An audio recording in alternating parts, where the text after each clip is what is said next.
नमस्कार दोस्तों, आप लोगों के बीच में एक बहुत सा प्यारा फिल्म का ट्रेलर लेके आ गए हैं फिर से। जी हाँ दोस्तों, बता दें कि भोजपुरी की दुनिया में एक बार फिर से न्यू ट्रेलर आए हैं लेकर। वहीं दोस्तों इस फिल्म का नाम है जैसी सास वैसी बहू। बर्दाश्त करेंगे, हद खत्म हो गई। अब हम जैसन सास वैसे ने बहू बन के जी जिए। हाँ दोस्तों, बता दें काफी लाजवाब पारिवारिक ड्रामा पर ये आधारित होने वाली ये फिल्म की कहानी, जिसमें काफी लाजवाब तरीके से सुपर एक्ट्रेस यामिनी सिंह अपने एक्टिंग का जलवा बिखेरते हुए नजर आती है। जी हाँ दोस्तों, बता दें कि तमाम तरीके से इसमें कॉमेडीकार के रूप में देखा जाए तो प्रकाश जैस है। जी हाँ दोस्तों, आप लोग हर फिल्म में प्रकाश जैस को देखे होंगे, जो काफ़ी लाजवाब तरीके से किसी भी फिल्म में अपने एक्टिंग का जलवा बिखेरते रहते हैं। सब मिल जुड़ के तुम अब तहरा ये सब देख के मजा आवता। करेजा में बधाओ। जी हाँ दोस्तों, बता दें कि हंस हंसाने का काम है, लोट पोट कर देने वाली फिल्म जैसी सास वैसी बहू। जी हाँ दोस्तों, बता दें कि पारिवारिक ड्रामा पर आधारित है जैसी सास वैसी बहू फिल्म की कहानी होने वाली। पानी पिया दे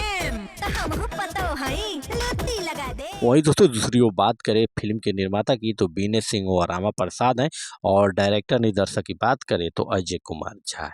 जी हाँ दोस्तों, बता दें कि लेखक है अरविंद तिवारी, या डीओपी है मनोज सिंह, और संगीत निर्देशक है ओम झा। जी हाँ दोस्तों, वहीं बता दें कोरियोग्राफर है प्रवीण सेलर और गीत अरविंद तिवारी का। वहीं दोस्तों दूसरी ओर बात करें तो यह फिल्म का ट्रेलर आप लोगों के बीच में आउट हो गया है।